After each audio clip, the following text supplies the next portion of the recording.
नाचे कूदे ये, और काला जादू कर दिया पड़ोस का आदमी। एक वक्त की नमाज छोड़ना हराम और गुनाह कबीरा है। जो फजर की नमाज छोड़ता है अल्लाह चेहरे का नूर छीन लेता है। नमाज छोड़े फजर की ये, और जब अल्लाह ताला चेहरे का नूर मिटा दे तो पड़ोसी कर दिया। जोहर की नमाज जो छोड़ता है अल्लाह रोजी से बरकतें खत्म कर देता है। पहले जमाने में 5 बीघा जमीन में 50 परिवार आराम से खाते थे, और अभी 5,000 कुंटल फसल उपज रही है। इधर से फसल आई उधर गई, थोड़ा सा पैसा आया, उसके बाद फिर क्या हाल हुआ, जैसे हाथ सूखता है और फकीर को फिर भूख लग जाती है। गर्दन तक बिरयानी खिला दीजिए फकीर को, जहां हाथ धो के हाथ रुमाल से पोछा खड़ा हुआ फिर उसको भूख लग जाती है। हाथ सूखा फकीर भूखा। हम लोगों को तो 2 रोटी से पेट भर जाता है, लेकिन फकीर 10 केजी खाने के बाद फिर एक डेकारें लेता है, उसके बाद फिर उसको भूख लग जाती है। ये क्या चीज है? अजाब है अल्लाह का। एक गिलास पानी जो प्यास बुझा दे वह उस एक ड्राम पानी से बेहतर है कि एक ड्राम पीने के बाद भी प्यास नहीं बुझे। उस एक ड्राम पानी से बेहतर है वह एक गिलास पानी जो बंदी की प्यास बुझा दे। खरबों कमाने के बाद भी लालायत और बेचैन भिखारी, मुंह सूखा हुआ। ये क्या चीज है? बरकत खत्म हो गई है। हदीस में आया है जो जोहर की नमाज छोड़ता है अल्लाह उसके रिस्क से, उसके माल से बरकतें खत्म कर देता है। जोहर हम छोड़े, अब बरकत खत्म हो जाए तो वो मेरा पड़ोसी वो काला जादू करवाया है, और वो उनके पास जाओ, आमिल के पास। यहां बड़े बड़े बुखारी शरीफ पढ़ाने वाले शेखुल हदीस जो 20 साल इल्म हासिल किए और दरसगाह में बैठकर बच्चों को बुखारी का दर्स देते हैं, उनकी तनख्वाह तो 10 से लेकर 20,000 रुपए वहां। और वहां जो तावीज भी लिखना नहीं जानता है, वह नईमी कुतुब खाने से छपी हुई जो किताब है तावीज की, उसको लेकर आया, उसको फाड़ फाड़ के दे दिया। वो माला माल हो रहा है, कार पे चल रहा है, मकान बना रहा है। चूंकि जैसा वो है, जैसा उनके पास जाने वाला वैसा वो, दोनों एक है, दोनों एक जैसा। ये भी वैसा है, वो भी वैसा ही है। चलो अब जाओ, तुम्हारा जैसा माल है वैसा जाके वहां लूटाओ। करो बुराई तुम, अल्लाह अजाब मुसीबत में डाले तो कोई दूसरा कर दिया है तो उसको उखाड़ना पड़ेगा। कितना पैसा चाहिए? 10,000। लो, मस्जिद में 10 रुपए नहीं देता है। जुमा के दिन जुमा की नमाज पढ़ने के बाद इमाम साहब के हुजरे में बैठकर इमाम साहब की चाय पी लेता है, और वहां जाके आमिल के पास जाके 10,000 जाके देके चले आया। अब बोलते हैं कोई कर दिया होगा। अस्र की नमाज जो छोड़ेगा उसके बदन से ताकत खत्म हो जाएगी। चाहे वो डेली जूस पिए, चाहे वो डेली अनार खाए, चाहे वो डेली 2 केजी दूध पिए सुबह और शाम, हकीकी ताकत बदन से खत्म हो जाएगी जो अस्र की नमाज छोड़ता है। और आजकल देखिए जूस, ये वो न जाने क्या क्या लोग खाते हैं, ड्राई फ्रूट्स, काजू, किशमिश, पिस्ता, बादाम। कोई भी कुछ बोल दिया, क्या बोलता उसको, व्हाट्सएप यूट्यूब में कोई भी बोल दिया कि पिस्ता खाने से ये फायदा, झट से पिस्ता खरीद के ले आया। कोई बोला अखरोट खाने से ये फायदा, फट से खरीद के ले आया। कोई बोला किशमिश खाने से ये फायदा, किशमिश खरीद के ले आया। यानी डॉक्टर की बात मानता है, और कोई बुजुर्गों की बात नहीं मानता। बुजुर्गों ने कहा है कि तुम खाओ सूखी रोटी, मगर अल्लाह की जिक्र करो, रूहानी ताकत मिल जाएगी। मगर कोई बुजुर्गों की बात नहीं मानता है। बुजुर्गों के पास कब आता है बंदा? बेटा की शादी नहीं हो रही, तावीज दे दी। बेटी की शादी में देर हो रही, तावीज दे दी। मकान ठीक से मुकम्मल कंप्लीट नहीं हो रहा है, पैसा घट गया है, तावीज दे दीजिए। कारोबार पहले चलता था बहुत ज्यादा, सब काम किए, बंबई में घर खरीद लिए, गांव में घर बना लिए, गाड़ी खरीद लिए, शहर में बना लिए। अब नहीं चल रहा है, बाबा कुछ कर दीजिए। बाबा के पास हमारे बाबा बैठे हुए हैं, बहुत जबरदस्त बाबा है। इतने बड़े जबरदस्त बाबा हैं कि इनके खानदान, इनके आबाओ अजदाद की एक जबरदस्त तारीख रही है। मसौली शरीफ, बेलग्राम शरीफ, क्या बात है, ग्वारेरा शरीफ, और फिर सारे शरीफों की शराफत बताने वाला बरेली शरीफ। सुभान अल्लाह, सुभान। क्या कहा आला हजरत ने, कैसे आकाओं का बंदा हूं रजा, बोल बाले मेरे सरकारों के। सुभान अल्लाह। कौन सरकार? वही बेलग्रामी सरकार। कौन सरकार? वही सरकारे मसौली, वही सरकारे मारेरा, वही सरकारे गौसे आजम के शहजादों की सरदारी, ये सब के सब बड़े बड़े लोग हैं। रजा ने इतना चर्चा बड़ों का किया, गौस का, ख्वाजा का, इतना चर्चा अपने सरकारों का किया कि उस चर्चे के सदके में अब हर तरफ रजा की अजमत का डंका बज रहा है। ऐसा डंका बज रहा है कि ऑस्ट्रेलिया में रजा रजा, हॉलैंड में रजा रजा, अमेरिका में रजा रजा, बरेली के सौदागरान में कब्र है, बिहार की गली गली में रजा रजा, साहब तमिलनाडु में गली गली में रजा रजा, मदरसा में तो रजा रजा, कॉलेज में रजा रजा, यूनिवर्सिटी में रजा रजा, हर जगह रजा। ऐसा लगा जैसे वादी रजा की कोहे हिमालय रजा का है, जिस समत तो देखिए वो इलाका रजा का। नारे तकबीर, नारे रिसालत, मसलके आला हजरत, फैज़ाने सरकारे आला हजरत, अब जो है शरिया। अब लोग रजा से चिढ़ रहे हैं, मुफ्ती आजम हिंद के जिक्र से चिढ़ रहे हैं। ताजुल शरिया क्या कहना, गली गली, पहले तो कहते थे करिया करिया ताजुल शरिया, करिया करिया, करिया का मतलब जैसे एक गांव है पूरा करिया हो गया, यहाँ तो गली गली में ताजुल शरिया का चर्चा हो रहा है। पूरी दुनिया में ताजुल शरिया का चर्चा, उनके जनाजे का चर्चा, उनके जलसे का चर्चा, उनके हुस्न का चर्चा, उनके मुरीदों की कमोबेश 10 करोड़ की तादाद का चर्चा, हर तरफ चर्चा ताजुल शरिया का हो रहा है। क्यों? ताजुल शरिया ने कोई फैक्ट्री नहीं बनाई, ताजुल शरिया ने बरेली में मार्केटिंग कॉम्प्लेक्स नहीं बनाया, ताजुल शरिया ने दिल्ली में कोई कारोबार नहीं किया, जबकि आपके मुरीद 80-80 लाख की कार लेके हाजिर है, 15-15 लाख का साहब एक लिफाफ लेके हाजिर है, 1-1 करोड़ रुपए लेके हाजिर है। हुजूर मेरे घर में कदम रख दीजिए। मगर ताजुल शरिया ने कहा तुम रजा के बेटे को पैसे से खरीदना चाहते हो, नहीं जाएंगे तुम्हारे यहाँ। गरीब के घर चले गए मगर उनके घर नहीं गए जो लाखों रुपए लेके था। सारी जिंदगी सुन्नत सिखा गए, सारी जिंदगी शरीयत सिखा गए, सारी जिंदगी सुलह कुल्लियत से बचने का पैगाम देके चले गए। सुन्नत जिस ताजुल शरिया ने सिखाई, तो जिस रसूल पाक की सुन्नत को उसने जिंदा किया, रसूल पाक के बागियों की कमर तोड़ दी, सुलह कुल्लियों का जनाजा निकाल दिया, तो जिस शरीयत की खिदमत अख्तर रजा ने की, अब उस अख्तर रजा का डंका हर तरफ बज रहा है। ऐसा बज रहा है कि बस्ती बस्ती करिया करिया ताजुल शरिया ताजुल शरिया।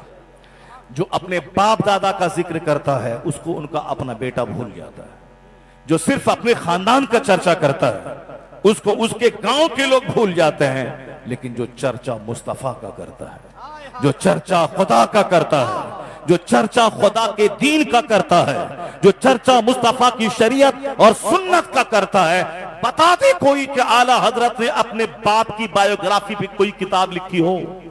यहां तो हर पीर दूसरों को पैसा देके अपने बाप दादा की झूठी करामत लिखवाता है। हर नहीं, अक्सर लोग ऐसे करते हैं, जिनके बाल बच्चे जाहिल हैं वो लोग ऐसा करते हैं। लेकिन बता दें कि आला हजरत ने अपने बाप मुफ्ती नकी अली खान रहमतुल्लाह ताला अलैह की बायोग्राफी पे कोई मोटी किताब लिखी हो? नहीं। 1000 किताबें लिखने वाला अहमद रजा अपने बाप की बायोग्राफी नहीं लिखी।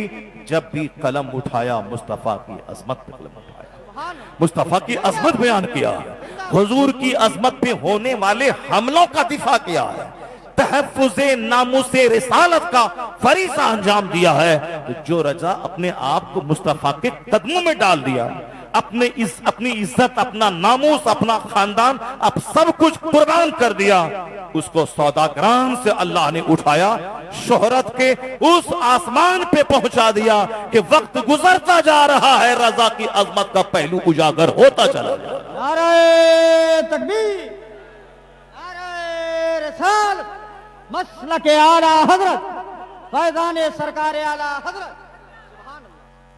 जीना है अपने ढंग से, और जब काम बिगड़ जाए तो 10 रुपए का बताशा लेके फातह करवाने आ जाना है।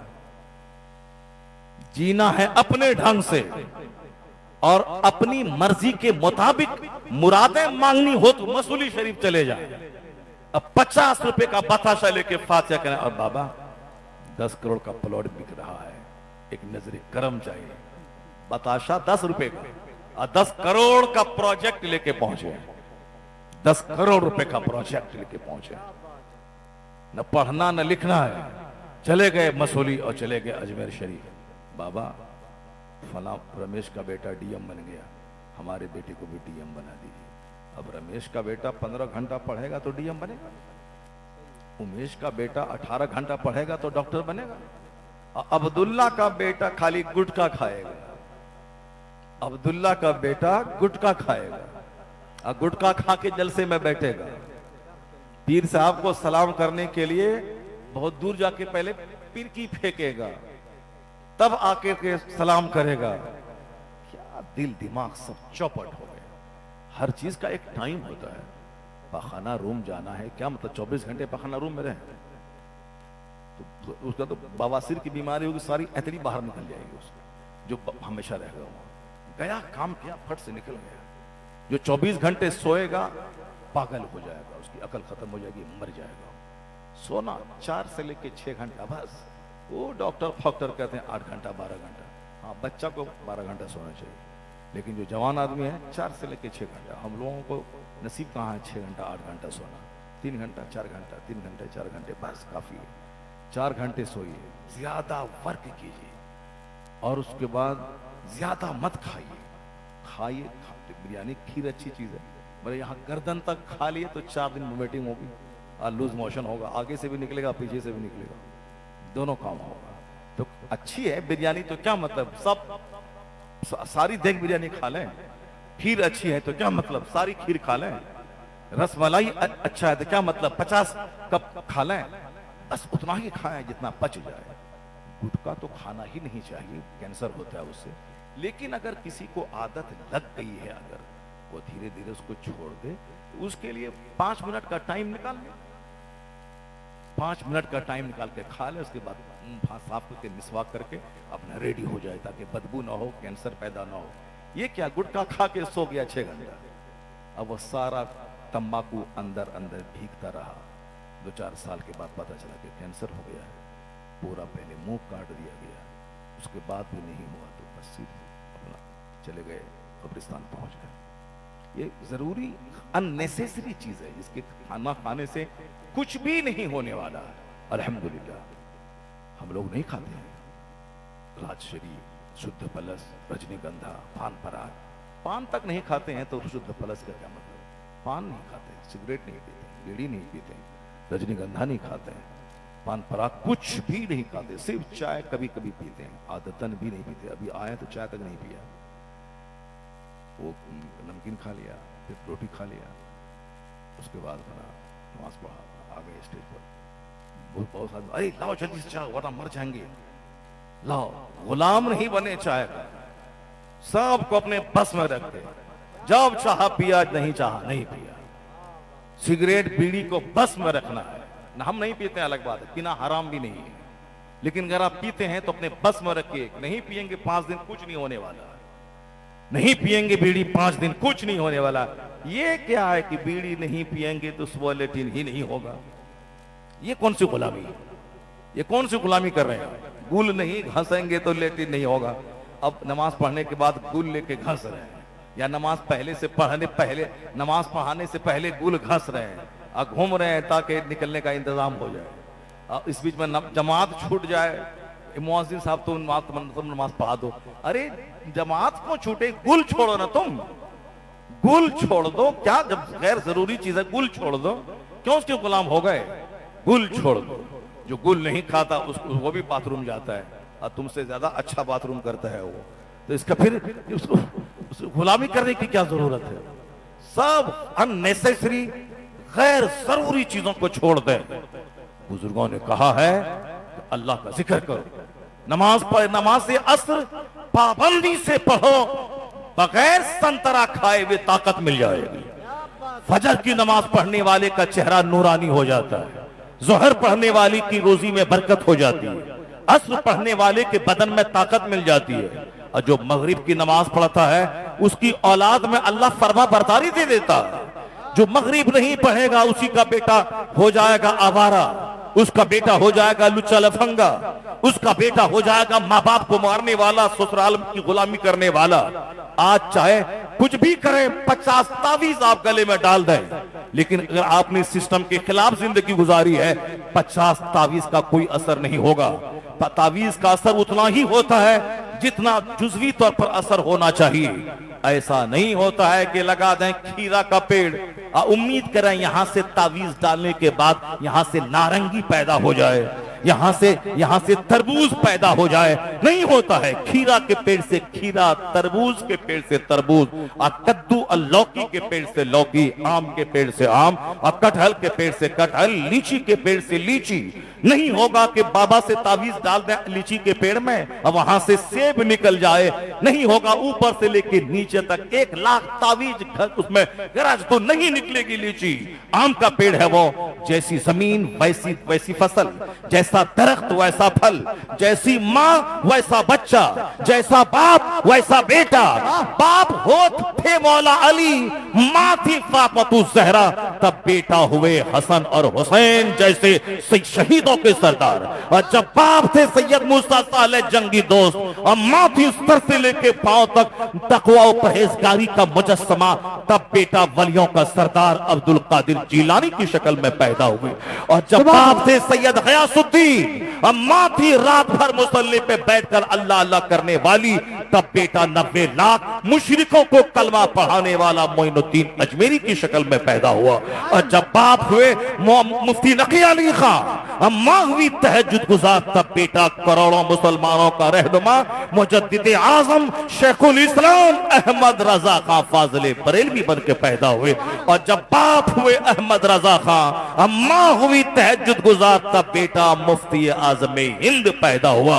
और जब दादा हुए हुज्जतुल इस्लाम के मुशरिक देखे तो कलमा पढ़ ले, नाना हुए मुफ्ती आजम हिंद डके देखे तो मुत्तकी बन जाए।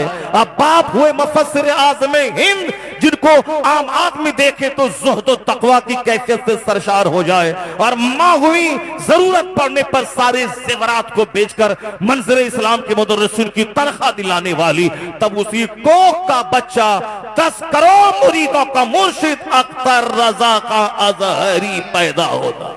नारे तकबीर, नारे रिसालत, मसलके आला हजरत फैजान सरकार आला हजरत, अजमत सरकार ताजुश शरिया। ऐसा नहीं होता है कि जाएं पूरब और पहुंच जाएं काबा, नहीं होता है। सारा कारोबार फिल्मी और तमन्ना करें कि हम पर रहमतों की बारिश हो जाए। बंदे, नहीं होता है ऐसा कि मोहम्मद से वफा तूने तो हम तेरे हैं, ये जहां चीज है क्या लौहो कलम तेरे। अल्लाह ने सारा सुख और चैन अल्लाह ने अपने महबूब की गुलामी में रख दिया है। मेरे महबूब की बात मान, तब तुम्हें जन्नत वहां दूंगा, सुख सुविधा शांति यहां दूंगा। मेरे महबूब की बात मान। मेरे महबूब तुम्हारे लिए एक मार्गदर्शन लाए, तुम्हारे लिए एक जीवन पद्धति लाए हैं, तुम्हारे लिए एक नजरिए हयात लेके आए, एक कंप्लीट सिस्टम ऑफ लाइफ लाए। महबूब की गुलामी करो, देखना सब कुछ मिलेगा। यहां सेहत मिलेगी, जन्नत मिलेगी, दौलत मिलेगी, हुकूमत मिलेगी, सब मिलेगी। आका अलैहिस्सलाम ने हमेशा, बुखारी शरीफ की हदीस में आया है, कानन नबी सल्लल्लाहु अलैहि वसल्लम यज़कुरुल्लाह फी कुल्लि अहयानी। मुस्लिम शरीफ की हदीस में आया कि आका अलैहिस्सलाम हर वक्त अल्लाह का जिक्र करते। कौन? जन्नत के मालिक। कौन? वही जिसके बारे में कहा गया कि एक सितारा चमकता था 70,000 साल के बाद, जिसको मैंने 72,000 मर्तबा देखा है। वो सितारा कौन था? मुस्तफा जाने रहमत की ज़ात। वो जो अर्श के मेहमान हुए, जो अर्श में रहते थे, जो अल्लाह के महबूब, जो बासे तख्लीक कायनात है, वो जब दुनिया में तशरीफ लाए बशरी शक्ल में, तो अल्लाह रब्बुल इज्जत का हर वक्त जिक्र करते थे। सोते थे बहुत कम, खाते थे बहुत कम, पीते थे बहुत कम। तो हुजूर की पैरवी ही में नजात है, हेल्थ है, वेल्थ है, सारी चीजें सरकार की पैरवी में। नाम मुस्तफा का लेना है, इश्क रिसालत, इश्क रिसालत, और काम सरकार की तालीमात की मुखालफत में करना है। नहीं मिलेगा सुकून, शांति नहीं मिलेगी। जितने भी लोगों ने मारिफत का नूर हासिल किया, जितने भी लोगों ने आसमान फजाओं में उड़ने का हुनर सीखा। जो लोग भी पानी पे मुसल्ला बिछा के सजदा